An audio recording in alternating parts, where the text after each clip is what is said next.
Welcome to a brand new podcast, Little Warriors. I'm your host, Rebecca Horan, and on episode 8, I'm talking to Pat Forde from stopthebully.ie. But before we get into it, thanks to Loopy Loo by Lidl for supporting Little Warriors. I never miss an opportunity to get into Lidl to stock up for so many bits for my kids, especially because my youngest is still in their Loopy Loo nappies and they've got the Loopy Loo biodegradable water wipes and the pants right up to size 7 as well. And do make sure to keep an eye on the Lidl Plus app for regular offers on the Loopy Loo range. And thanks again to Loopy Loo by Lidl for supporting the podcast. Right, let's get into it. I think one of the most important chats of the season, like we've had loads of conversations about children's mental and physical health, but this is one that is insipid. It pours in to schools and households and children and has long-lasting effects, as we know. So I was desperate to get this man on, and he's kindly come up from Limerick today to talk to me. And I know that he speaks across the country in schools, but also to families, and he's just so vital. So I have Pat Forde with me today from Stop the Bully Ireland. Thanks for Pat, having welcome. me. Thank you. Would I be correct in saying it's one of the most important chats? Yeah, I think so, because I suppose I look at what I do and what I do in schools and bits and pieces around the country, and I just think, yeah, look, we're making life very difficult for ourselves at the moment. Some parents are making life very difficult for ourselves, and yeah, look, you know, we mentioned bullying. It's something that's never going to go away. You know, you don't want your kid getting bullied, but obviously you don't want your kid turning into the kid that can bully, or a child that can, you know, be easily influenced into engaging with that kind of behaviour as well. We're also in a situation in the world where you've got bullying in preschool, primary school, secondary school, but then in the world we've bullies as leaders and dictators, as we know. We have them in workplaces. It doesn't, right, like, this isn't something we're going to wipe out. People have certain personality types. People are angry. You can't just have people who are bullies, correct? Yeah, I mean, there's always going to be people out there that, you know, that can engage in bullying behaviour. And I suppose for me, it's not as black and white as, you know, as kind of just going, okay, one person is a bully, one person is the target, because it can sometimes change on a day-to-day basis, you know. Moods, temperament, the environment. Yeah, moods, how we react to things, how we're influenced by other people. Yeah.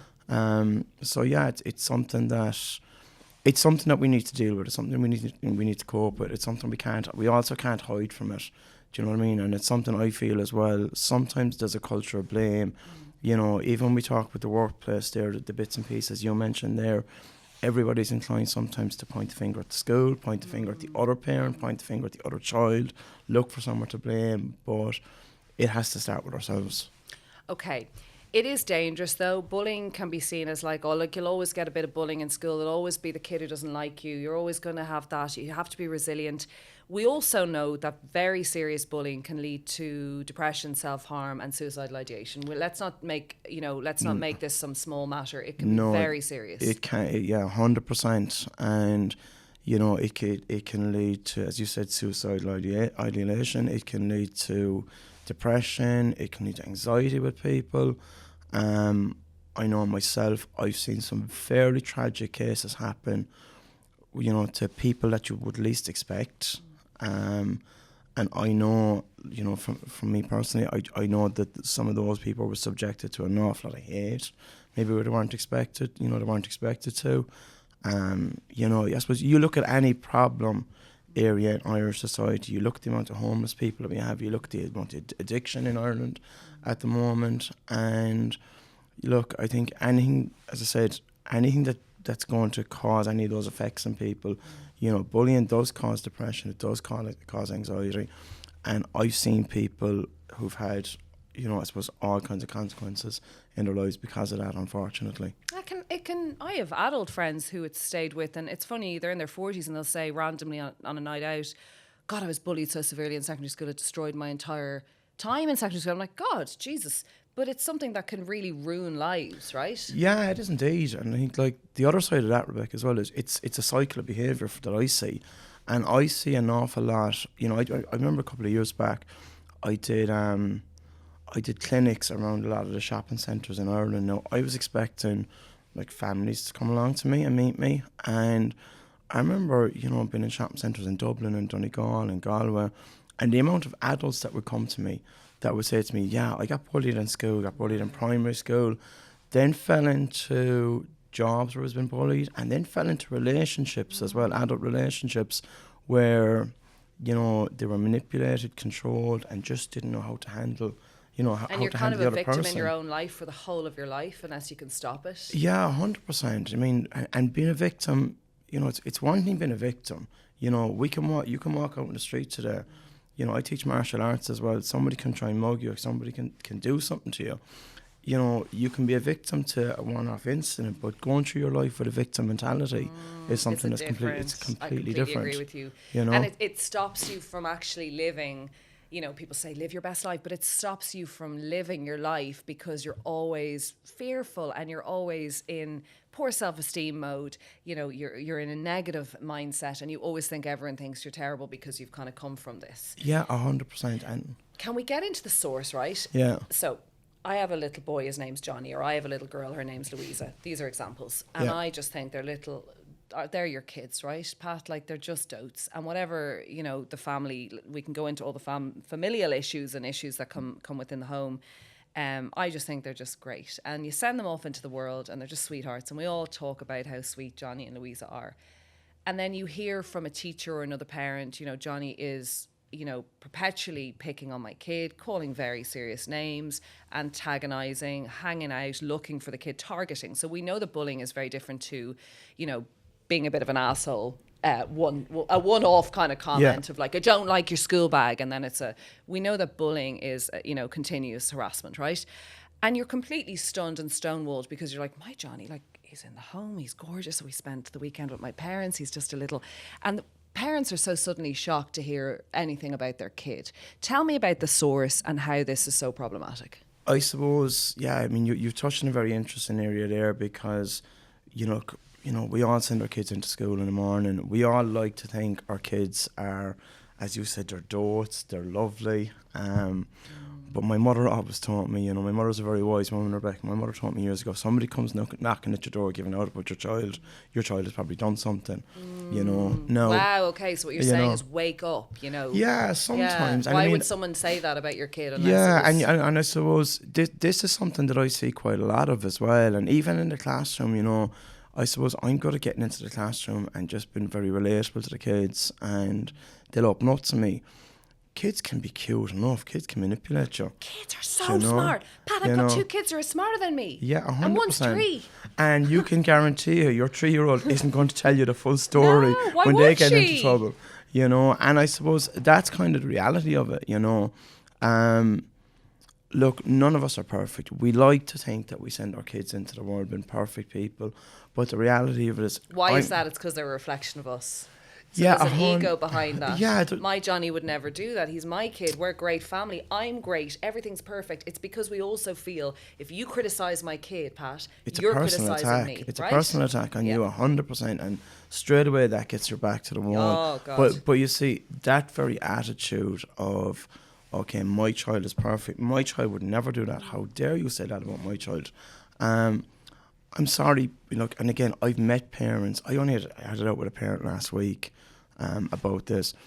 If that's how you're treating your child, no, look, I have 3 kids. My kids aren't perfect. I like to think sometimes they are, but I know the reality of it.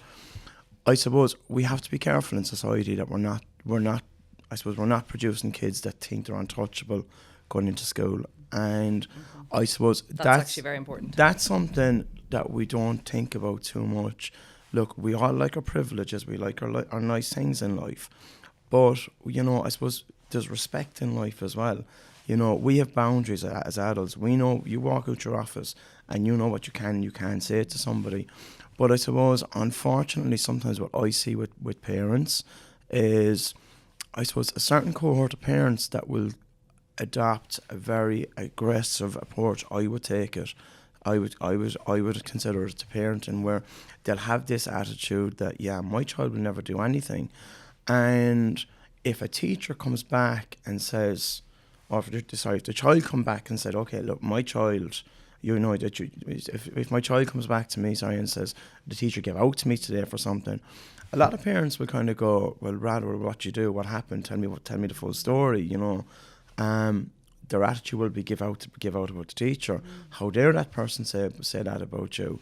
You know, you're sure you can do what you want. And I suppose one thing that I see quite a lot of, Rebecca, and I think is that there's not enough parents in Ireland who kind of just take the old school approach to go, look, you're going into school today, you're going into your play centre, wherever you're going, enjoy yourself, but behave yourself. You know, and that it boils down as well, Rebecca, to teaching kids how to socialise and how to mix with people properly. Because I think we've got a generation of kids, and look, I have 3 kids myself, right? Our generation, we handed our kids mobile phones, tablets to shut them up, okay? You know, because it's easy for us. You know, we're giving kids all this stuff at much too young an age. Oh, God, you know, you send your child out to, you know, I teach martial arts for a living in Limerick. You send your child to martial arts, you send them to ballet, dancing. As soon as it becomes hard work for them sometimes, or if they don't understand it, or if they're just a bit lazy, that's it, they'll quit. And we're after cutting out their outlet to socialise and to mix 100%. and to develop those social skills. You don't want to do it anymore, we'll opt out, No, we'll cancel 100%. that class, then you can sit and watch TV for the evening. Unfortunately, there's an awful lot of young kids in Ireland now who just don't know how to go into school, how to socialise, how to make friends, you know, how to talk to somebody appropriately. And it's like anything else, you know, you practice a sport, you practice an activity. The minute you stop, you know, practicing your core skills, you know, bad habits kick in, okay? Parents can influence those bad habits. We all have them, okay? But I suppose, as a, you know, from my generation, I grew up going to sports, going to activities, mixing with friends, being out and about, and I'm just finding now learning the way of the world. You learn the way.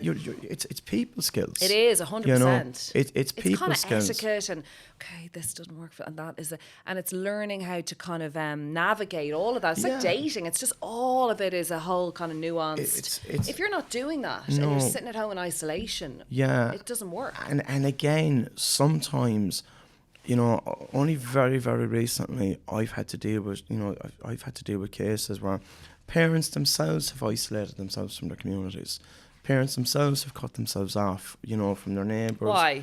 Mental health, depression, not wanting to. Listen, it's look, not wanting to. Look, the I suppose not everyone's easier not to. Sometimes it's easier not to. Sometimes it's historical reasons. You know, I deal with a lot of situations in schools where maybe there's bullying or social tensions in the classroom, but they're very reflective of maybe the mothers at the school gate that don't like each other. Yes. You know, they're very reflective. Is that interesting? Yeah, it's 100%. You've got a kid going in there who's angry and upset and sad, and you've got a mum who maybe isn't getting on with a few.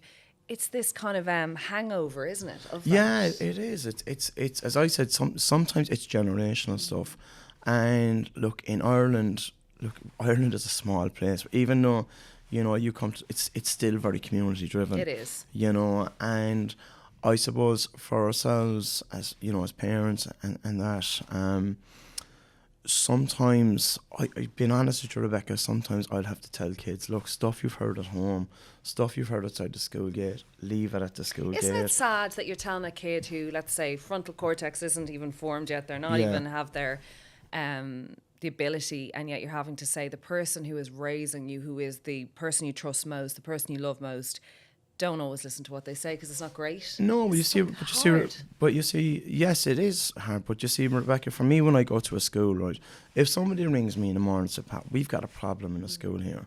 Okay, we've something going on in the classroom. Is that what often happens as an issue? Yeah, quite often. Or, you know, I do a lot of preventative stuff in schools. But being honest with you, look, every school in Ireland is going to have something happening. You know what I mean? And that's the reality. Unless of it, you're right? vigilant, or is it just life? You just always. It's just life. Okay, fine. It's just life, right? But I suppose for me, my gut instinct sometimes is if I feel, okay, look, there's stuff going on. Look, we send our kids to school for 6 hours a day. They're with us for the rest of the time. You know, so we can't point the blame at the school and say, well, my child is being isolated, my child is getting bullied. But not kind of playing devil's advocate. Well, I kind of am playing devil's advocate. Yeah. You're correct. It's 6 hours a day, or 5 or 4 if they're in till 12 or whatever. Yeah. And I agree with you. Like, that's just a minor part of the evening and the social at the weekend and the family unit, right? But it's much like if you're heading off as a 40-year-old into an office and you're there 8 hours a day, and most of your waking life is spent with people who are kind of horrible or assholes or toxic, right? Yeah. And you come home and you can't help but bring that because you've had such frustrations with your boss and your colleagues are... So I do get what you're saying. Like there's an impetus on the family, but like it is hard if a kid is drowning in a school system. Yeah, 100%. It can be very, very difficult. And I see, as I said, I work in big schools, small schools, and I see the realities of it. But I suppose the way I look at it is, yeah, I can do stuff within a classroom, but our generation, you look, there's an awful lot of positive work that's going on in schools and with the department at the moment, you know, to deal with bullying. You know, there's a lot of work on cyberbullying. You've got the whole Beacon Alta stuff that's happening in schools at the moment. Our generation didn't get that. You know, so our generation, it was very much... Get on with it. You either get on with it, you go in and you put up with it, or you go in and you knock the head off somebody. Oh, listen. You know, and... Deal with it out in the playground, or deal with it, or the parents would go in and have it out with it. There was always some drama, So there's a lack of education from our generation, you know, and for me, I can fix it in a classroom, but I suppose to get the longer ripple effects in a family and, you know, outside... You need to talk to the parents as well. So you're saying you can fix it in the classroom. This is fascinating because you're brilliant at what you do. Everyone talks about you, but you're saying you're told there's a shit going on in this classroom. There's 3 girls against 1, or there's a bunch of lads being horrible to a child who might be neurodiverse, or we don't know the reasons. Yeah. You go in and you're talking to them. Is it that you're getting down to their level and you're like, lads, what is happening here? Like when you say fix it, and I know that's kind of a throwaway word, how do you do that? How do I do it? Role play? What are you doing? Magic. Yeah, I was going to say, what are you giving the kids? Like, do you know what? As I said, I go to a classroom. I have a lot of success dealing with the kids who will get bullied, but I have an awful lot of success dealing with the kid who might be the problem maker as well. Which is the biggest part of it. Which is the biggest part of it. And, you know, as I said, like I've worked in schools left, right and centre all over the country. To me, when I get presented with a kid like that, there's no child is a bad person, you know. And like for me, you can't write off any child and go, he's a bully, he's this, he's that. Sometimes they're a product of their environment. Sometimes they have to, sometimes because of their background and where they're from and where they're living, they have to act tough. Because if they don't act tough, they'll come across as being... swim, yeah. Yeah, you know. And unfortunately then, there's a lot of kids out there who I see, being honest with you, has been misunderstood. And I'll give you an example. Like I worked in a secondary school and here in Dublin, maybe about 2 years ago. And as I was leaving, the principal called me and he said, Pat, he said, the most problematic guy in our school, he said, you had him in the palm of your hands for 2 hours. How did you do that? And I asked the principal, I said, what do you know about him? So hang on, were you aware of him? No. But yet you felt that energy, the two of you? Yeah, wow. no, 100%. I mean, for me, it's a respect thing, you know.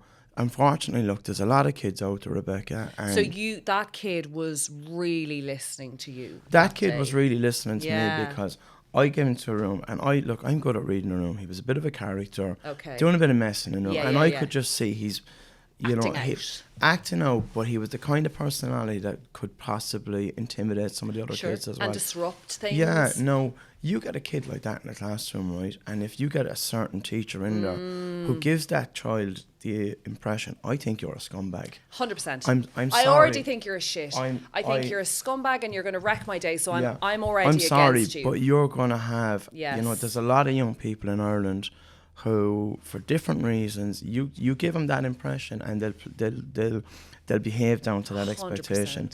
I suppose for me, when I go the most important thing when I go into a classroom, Rebecca, is my first 5 minutes, because I just chat to the kids. You know, I'll do a run around the room, tell them a little bit about myself. I'm relatable to them. I'm not a teacher. You know, I'm coming from a sports background with this stuff, and you know, you get a kid who's problematic in a classroom, and like the kid in the secondary school in Dublin. What happened with that kid that day? So the principal said you had him. Do you feel you helped? Yeah, 100%. And for me, how I established that was in the first couple of minutes.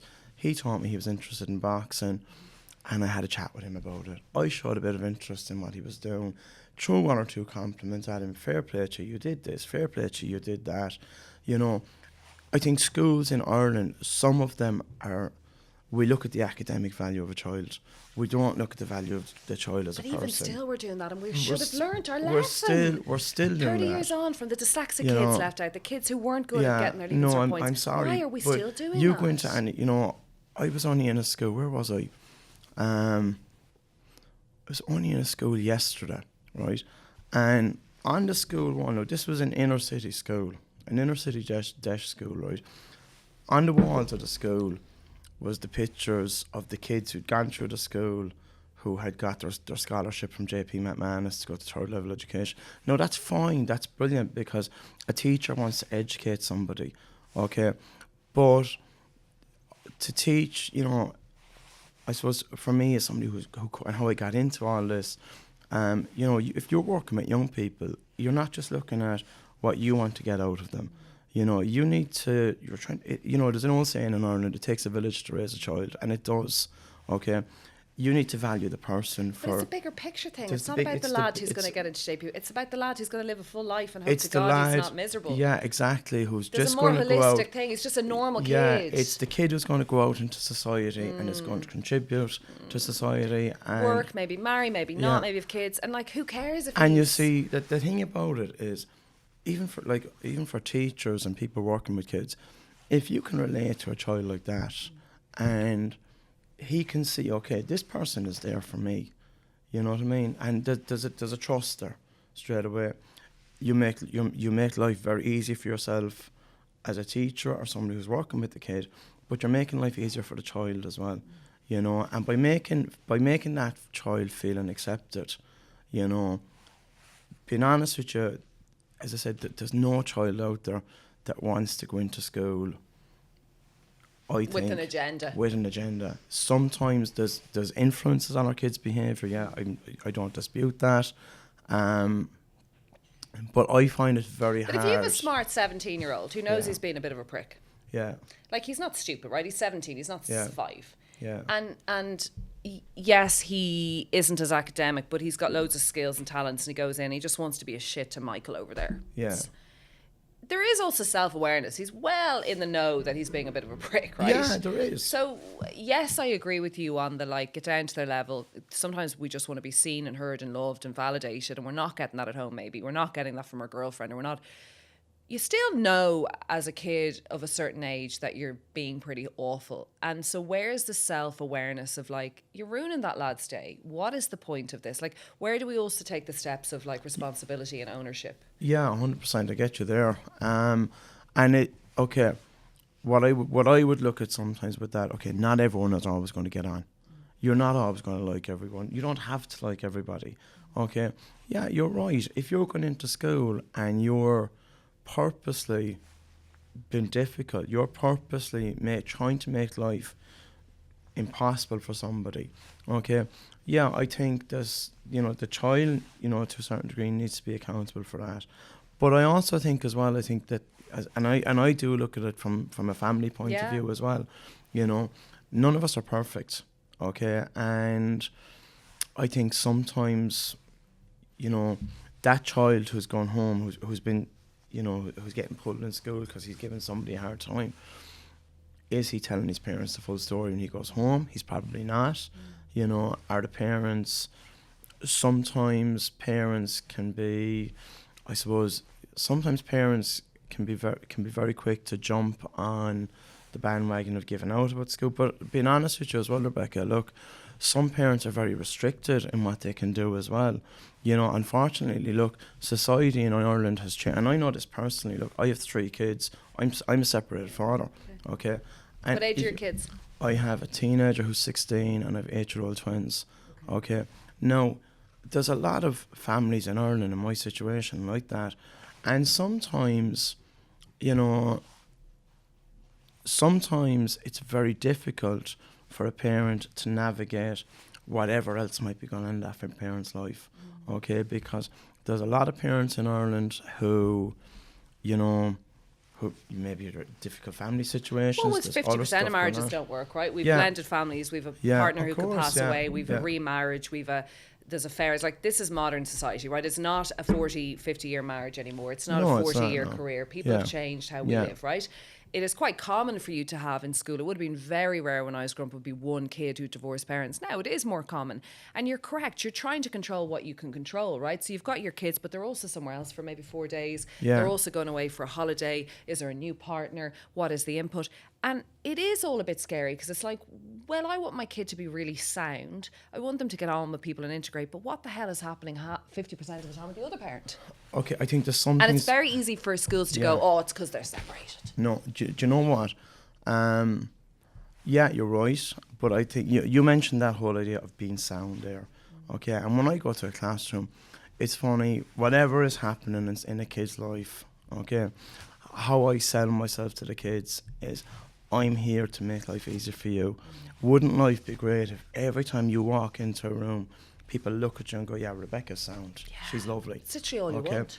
And being honest with you, it's sometimes, and I don't want to be simplistic about it, you know, sometimes it just comes down to that core value, no matter what's going on in your life. Okay, yeah, we all have our baggage. We all have had our shit to deal with. Okay, but if you can send your child into school in the morning, give them a few ideas of things to talk about with their friends, ask the lads about their weekend, ask the lads what they're doing for their summer holidays. Tell me, and I do this with my own kids, Rebecca. Now, my kids are with me now the weekend, okay? I will plant seeds in my kids' minds. Tell me what your friends like. Tell me what kind of music your friends like. Tell me what video games you like. Conversations. Okay? The amount of classrooms I've walked in, and I've just used simple icebreakers. Lads, anyone playing FC25? Okay. I went into a classroom a couple of weeks ago where I know there had been a few issues. My first couple of minutes, we ended up talking about a concert, that Dua Lipa, and how the girls in the class, that their dads were bringing them to Dua Lipa, and how their fathers, we've had the girls that were mortified now, their fathers would dance to Dua Lipa, and it was just simple fun, Rebecca, right? Now, these were kids, some of the mothers didn't like each other outside of school. I was aware of that. There was areas, there was stuff going on in the community that was historical, going back to family, it was a rural community, going back to land and stuff like that. But for those few minutes, right, those kids learned to put that stuff aside and go, do you know what? No, I'm in here today. I'm here for 8 hours. What do I have in common with the other people in here? Forget about what my mother doesn't like or what my father doesn't like. Okay, what do you as a child, what do you have in common with the other people? Teaching them how to socialise, teaching them how to mix, teaching them how to just find that natural chemistry that you'll have with people. But also then, Rebecca, part of that going, okay, look, now we've looked at all this stuff. What kind of stuff don't you like? What kind of stuff do people do that would piss you off? What kind of stuff would people do that would annoy you, that might cause tension in a room? Because having those honest conversations with young people, young people are fantastic, being honest with you, and they're more honest than adults can be. Oh, they're great at telling you the truth. You walk out your workplace. We lie all the time. And you ask people out there, well, tell me what kind of behaviours you don't like. Yeah. And they'll all tell you, sure, everyone is lovely. Oh, yeah, you're great. Do you know what I mean? And they're not thinking but, that. You have a very honest conversation with young people, right, about behaviours that they don't like. And I think, to me, that's how you change a culture in a classroom. That's how I change a culture in a group. Just getting down. Because I have to get down to that nitty gritty. And it's the way I like in this, what I do. That is really fascinating. So you're right. There's the Dua Lipa and the shy talk and the computer games and what you like to eat in your summer and your milkshakes. But you're also then going, what pisses you? Like, what also not? Oh, well, I don't like the way she looks at me like that. And, I don't like her stinky lunch. And she's kind of annoying when she's doing that stupid game she does. And she's kind of picks her now. And is that does that get a bit of crack? Is there a bit of fun in that? Does that lighten it? Is it quite an important one? Do you know what? It's a very important one. And it's not something we talk about enough. But in a relationship, when you're like, you're pissing me off, you're going to say, these are the things that piss me off. It's having that honesty with people, but having that honesty with yourself as well, that I'm not perfect. Excuse me, but when you're dealing with people and just having that honest conversation, Like, I'm sure now you even having this conversation with you, you're kind of thinking, geez, what do I do? You know, Of course. is there stuff that I do that I can avoid doing? Because kids, Does it bring out good stuff? yeah, 100%. Does it? It does, yeah. Are they honest? Yeah, very Yeah? honest. Very honest. And I think sometimes there's kids, you know, there's the kid who everyone likes to blame, there's the kid who gets into trouble and stuff like that. But do you know what? It's an education for kids, because it's a very positive way of helping them, you know. And I think, look, we all like to say, be respectful, be nice, be kind. But the child who goes into school and looks at some guy he doesn't like and the first thing he does is slag him, or the girl who comes into school and she sees some girl and she goes, well, she's competition to me in this group, and she'll throw a dirty look at her, they sometimes don't realise the repercussions of their own actions. You know what I mean? And as I said, there's none of us that are perfect, right? And I think it goes back to my original message there at the start. You send your child into school with a few ideas of things to talk about, but behave yourself.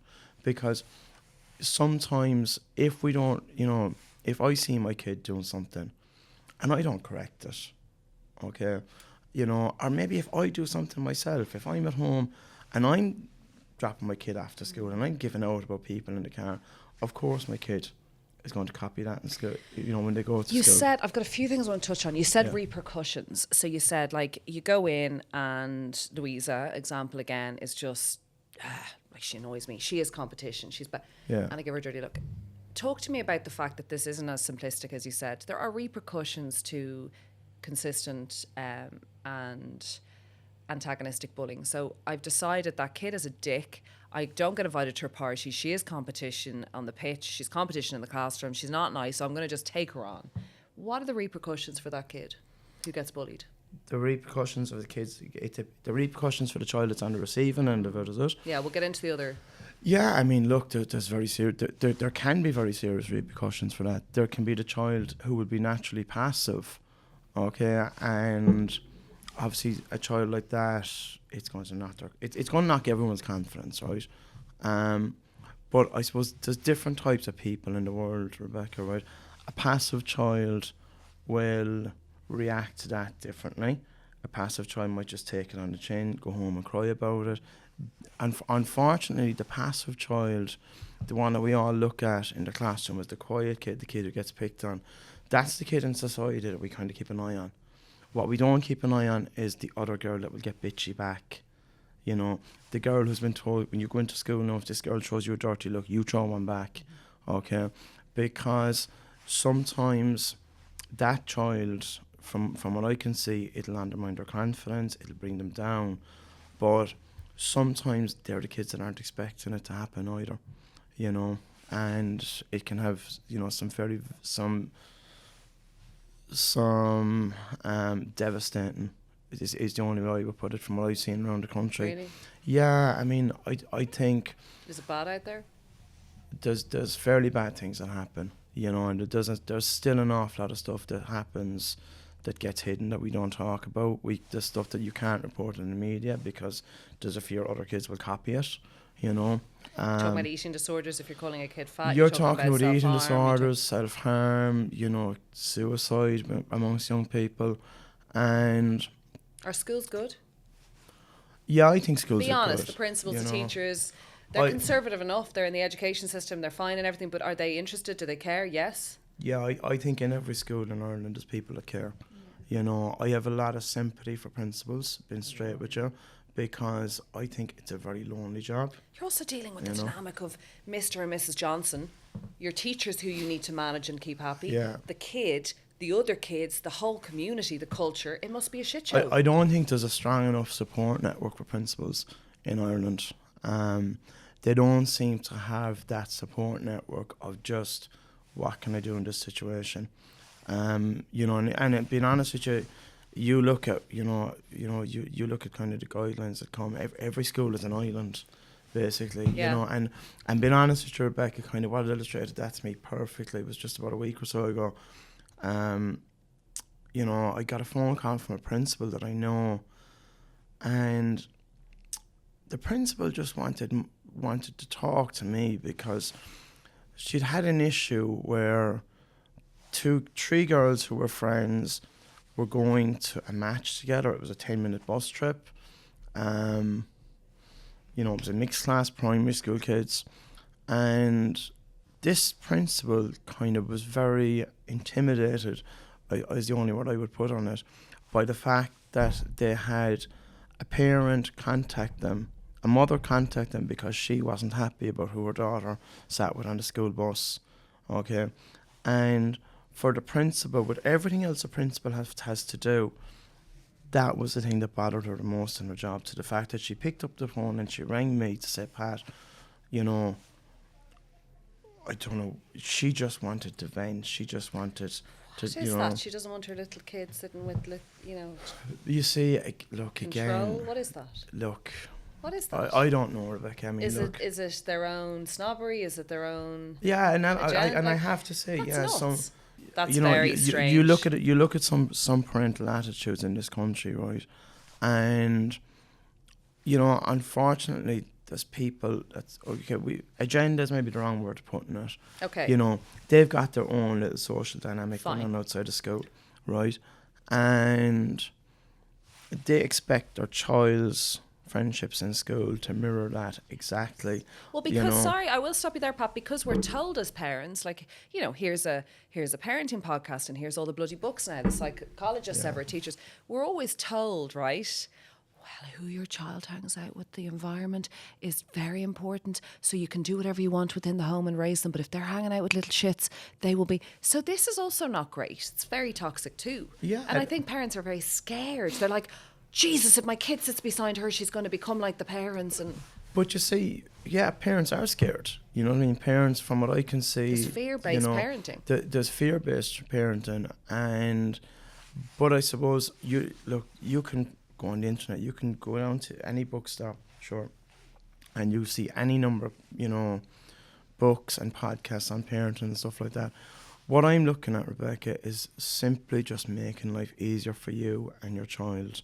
Okay, your child is in school. They have to socialise with people. Okay, they have to socialise with different types of people. Sometimes, I'm sorry, but sometimes there's parents who maybe themselves, when they were in school, had their own issues. Maybe they got picked on. Maybe they got bullied. Yeah. There's an awful lot of parents who, again, because of their own history, because of themselves as a person. They're living in their past. Yeah, and when their child comes into, and again, I meet a lot of parents, we talked about the aggressive parents a minute ago, I meet a lot of parents who'll have, I suppose, what's a very, very passive approach almost to this stuff, or almost have a victim mentality to themselves about what's going on with their kid's life in school. And rather than asking their kid, okay, how'd you fun today? Tell me all the good stuff you did in school today. Their first reaction would be, did anyone annoy you? Did anyone hurt you? Tell me what they did to you today. Yes. Tell me how she looked at you today. I've seen this play out. Did anyone upset you today? Yeah. Did anything why bad happen? did you not talk to that girl that I wanted you talking to today? Okay. Instead of, was it good? Did you do anything cool? Was there anything enjoyable? Tell me about the good stuff that happened to you today. You're so right. Tell me about the bad stuff. And again, kids sometimes as well, Rebecca, into that. They do, but also kids can be more resilient than we give them credit for. You know what I mean? But if you tell me everything shit about this podcast later, if you send me a message saying this, the spin on this great chat becomes negative. So you're literally kind of planting a seed. You are, but you see, again, you're going back to generational behaviours there. And to me, when you look at bullying, this whole bullying target model that we look at, it's fed by generational stuff. So it's the traumas we got to stop. But you see, that's why for me, Rebecca, as I said to you a while ago, when I work with a school, if I feel, okay, I can take this on, but for me really to have an impact, I need to speak to the parents as well. It's community then. Because it's community, but it's helping people to break that cycle of behaviour. Because if you have a parent who, for God knows what reasons, God help them in their lives, have developed that kind of victim mentality, and again, our generation was very different. Yeah. Get in there and put up with it. Either fight or, Fight or flight, yeah. Fight or flight, and then you developed other problems as we got older. Okay? There's a lot of parents who, they're so anxious, they're so scared, as you said. That'll dictate how they'll parent their kids around this stuff. They can either take an aggressive approach to it, where it's the fight, or it'll be, no, you have to be empathetic, you have to listen to your kids, I get that. Okay? but there has to be a balance as well. It can take over. Again, I've met countless families all over the country where they'll ring me and say, Pat, my kid has a serious issue. This is going on, that's going on. Grand, I can help you. Come down to Limerick, meet me. But in the meantime, distract your child from it. Don't talk about it at home. Don't let it dictate. Don't let it be the first thing, that you ask your child about. Don't ask them about the positive friends. Don't ask them about this one kid all the time. Don't pick on it. Yeah, don't ask them consistently about this one child who's bothering them or who you don't like or who might be doing something, that's upsetting them, okay? Because I fear sometimes that by taking that kind of overly passive kind of victim mentality, that we're just passing that on to our kids. The reality of it is, as you know, shit happens. We have to be assertive enough. We have to raise our kids to have that middle ground. But also open communication. Like if my kid is having a bit of a shit time and I know she is, or something's happened, I also sit down and go, but was something said before that? Yeah, well, I kind of didn't like her thinking, okay, so there was two of you at it, yeah? Well, yeah, but then, okay, well, how do you feel about that? And we have a big old chat and I go, do you think you could have handled that differently? Do you think you'll be a bit sounder tomorrow? Do you think you might include her in some? And then there'll be the moan, and then I often find she'll come back. Now she's a lot younger. She's only 7, but she'll come back later and go, yeah, I probably shouldn't have. And I think it's that feeling of like, I'm not blaming you. I'm not going to kill you over this, but I'm also going to tell you there's two sides to this chat, right? Yeah. You're not perfect here. She wasn't perfect here. But how do we come to, much like with adults having to mediate themselves and communicate? Like, I think the bottom line is, and let's be honest, Pat, like, as we kind of close this out, you started at the top saying parents can be a big part of the problem. And this is not mum shaming or dad shaming or guilt, or we know people are trying to make a living in this feckin' country. We know that marriages can fall apart and it happens all the time and it's no one's fault, right? We know that raising kids can be challenging for some people. We know about addiction, mental health issues within a home. But at the bones of it all, there are things that we are doing wrong within the home. It does not help the kid going out. No. So can you pinpoint to us, it's not about shame, lads, it's just about helping our children. What are the things we really shouldn't be doing at home? I think what we should be doing at home is, I think you need to take a balanced approach to this stuff at home, okay? If you're taking an overly aggressive approach to this stuff at home, you're giving out about everybody else, you're, maybe treating your 7-year-old like she's your best friend, and she's sitting down listening to you while you're having a glass of wine, giving out about other people. If you're doing any of that kind of stuff, there's a lot of that. She's an old bitch. If you're feeding into... I always say to my kids, they're not my friends. Yeah, but if you're feeding, your dislikes on people into your kids, I'm sorry, that's going to have, an impact on them. If you're also not correcting your kids for when they do wrong at home, okay, that's going to feed into how they behave in school, okay?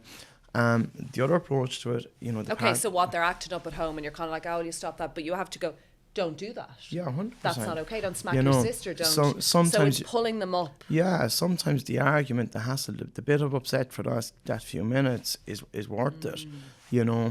I think as well, we need to teach our kids. As I said, you don't want to take that overly passive approach either, where you're developing that victim mentality in your kids. We need to get that middle ground, because you want your kids to go into school, know how to socialise with people, know how to mix with people, get them to their sports and their activities outside of school. You mentioned communicating with them. As your child gets older, you need to emphasise that. You need to keep communicating with them. Sometimes that's going for a walk with them, exercising with them, kicking a ball around with them, the chats, getting out and about with them. The car is a great one, Pat, for getting talking them into the car, and stuff like you've that. got them locked in. And then teaching them, teaching them some basic skills to deal with people as well. But I think but it's a life skill, because if you go into adulthood and you haven't a clue how to deal with friendships and relationships, and we know it's then a shit show for the rest of your life. So if you can get them in the car, like we said, or do the walk and pretend it's for the reason to see the horses or to go to the GA pitch, but you're in fact saying, how's things going there? 100%. It's brilliant. Because they open up then. Because they're distracted. Yeah. They're the times that your kids will talk to you, And they're wise to you sitting at the table going, tell me about Brian. They're They on know. guard. They know. They're on guard Not then. stupid. And I think finally, like, there's a lot of young people as well that can just be very easily influenced. And I think an important message to get across, you know, to parents and to kids in the country is just because your friends are doing something doesn't mean you need to do it as well, because you know, in terms of, you know, the bullying behaviours and what happens online, you know, I see a lot of kids that they'll be influenced by obviously home, but also influenced by what their friends are doing as well. Yeah, 100%, you know. And also I think it's good to say shouting at home, like we all have this volatility or arguments. Unfortunately, adults are dealing with a lot, but the shouting, the fights, the hangover of that, taking that into school, hurt people, right? Yeah, so, 100%. You know, I had Adam Burke on from Jigsaw recently. He's like, it's about just not doing that in front of your kids. No, You're you obviously can't. going to have shit days. You're obviously, as a couple, going to go through stuff. Take it somewhere else. Yeah. Find a day to go and have it out somewhere. Yeah. Have a chat in a cafe if you have to. Go to the garden. But doing that in the home just creates so much sadness and tension. It does. It creates so much sadness and tension. But also the other thing is it's not going to encourage. You know, if your kids see the stress you're under, and we all have it. Okay, if this kids see the argument at home, I'm sorry, but that's going to have a detrimental effect on any communication in the home as well. People don't see that. They think it's great for kids to see a row because then they know how to row, and it's great for kids to know the reality of how hard life is, and this is all really important learnings. But kids are bloody sensitive to this stuff. Yeah. I know on my stressiest mornings, I'm trying to get out and it's raining, and I know how my kids feed off me. Yeah, they 100%. feel it. Yeah, 100%. And if you're look, none of us are perfect, and I think that's why as well for parents. Look, life is tough sometimes. People have to work hard, but you have to make time for you and yourself as well, away from your kids, away from your family. So if it's going for a walk, going for the gym, as I said, I teach martial arts in Limerick, and I deal with some people who are very stressed, but they tell me that hour in the week sometimes saves their marriage. 100%. I live for getting out to my gym. I come back a nicer person. Yeah, 100%. And I've fed my soul. And even if I sit in a mat and do nothing or listen to a podcast, I'm just not in my head as much. The home environment can be, let's be honest, very intense. Any environment can be tense, be it your school, be it your home, be it your workplace. And, you know, for me, it comes down to, as you said, your lifestyle. We all need that thing in our life that we can just shut off, forget about my partner, forget about my school, forget about my workplace, because that's that natural kind of de-stressing happening. You love what you do? Yeah, I love it. Like, pretty awesome. How long has Stop the Bully Ireland? Like, what an incredible thing to do. Tell me about how that started. Yeah, Jesus, long story. A very, I suppose I mentioned there my martial arts. I teach a martial art called Tang Sudo. A lot of young people are watching Cobra Kai and all that. Your own kids might be watching it. It's the martial art that Cobra Kai guys do. So I'm a 6th degree black belt in it. I love coaching it. But obviously because I'm teaching martial arts, you know, the subject of bullying always popped up for me. And I just started, going back maybe 20 years ago, doing little bits and pieces in my classes to help people. And things kind of just went from there for me then, being honest with you. It's, you know, I did train in the UK with a charity over there that were helping young people, you know, deal with bullying. I spent a lot of time going over and back to Kidscape a good number of years ago. Did some training with them, and I think things just naturally evolved for me then from there. You know, as I said, I'm a parent myself. Do you love when you see good results or you hear that things have improved? Like, do you love this? Is it very satisfying when you've helped? Yeah, it is. It's very satisfying, and it is. But you know, being honest with you, I try not to let myself get carried away with kind of, as you said, that emotion of disability, because I know there's a lot more I can give, and I look back in 20 years' time and I look at all those moments and go, yeah, nice one. Yeah, I did something good. Yeah. But for now, you know, stay focused. Yeah, for me for now, you know, my focus is on what I do. My focus is on my kids. I coach for a living. As I said, I'm in a position myself personally where my kids they're not always in my life. You know, as I said, I'm a separated parent myself. So how did you, like, you've 3 kids. I said to you on the phone when I was speaking to you, like, I have 2 and I find it challenging and we're together. Like, how How did you find separating? You don't have to go into the nitty gritty of that, but how did you find that suddenly? You're a pretty awesome dad, obviously. You really care about your kids. Like, how did you find finding the balance of parenting them? Was that challenging or good or bad? It's look. Being honest with you, like having two people living under the same roof. Parenting always presents challenges, and you just sometimes have to kind of, you have to just get on with things for your child. As I said, look, Father's Day is coming up this weekend. My kids were on the phone to me yesterday because even though it's Father's Day, they've got a birthday party on Sunday, and of course for me it was like, do you know what? I'd rather if my kids were with me, But at the end of the day, once my kids are happy, I know. Do you know what I mean? Jesus, it's hard. The sacrifices. You have to be so selfless, but you want to. Yeah, you do, and it's like I think like you could become a real victim of that. Why don't you want to be with me for Father's Day? It's like they want to go to a party. But do you know what as well? Look, Rebecca, I think regardless of what the family dynamic is, we have single parent families, we have all kinds of blended families happening. Okay, if you have good people at the core of the core of a family, it doesn't matter if you've got, two good, whatever's happening in their lives. Once you've got, people close to those kids that, I suppose, that are doing their best to do the right thing for the kids, hopefully it works out, Keep what you're doing. Keep doing what you're doing, Pat Forde. Stop the Bully Ireland. I know you do. People can find you. They can stalk you. I stalked him. I just found him. But there are contact details. Where can people find you? Yeah, you can find me through the stopthebully.ie Facebook page, or All People's Social Media, as my daughter calls it. All People's Social Media. Or, through the stopthebully.ie. What is it, Bebo or MySpace? Or what are you on, Pat? Yeah, Facebook? you get me on Facebook. You get I me. don't even do TikTok. There's a stopthebully.ie website as well. Okay. Okay. And he gives fabulous. I know my own child's school, he does these workshops. He gets down and dirty with them, like he's spoken about there so eloquently. He goes in, and it's actually the bottom line about this conversation has been a sounder. Like, this is not about your kid being the most competitive, the perfect.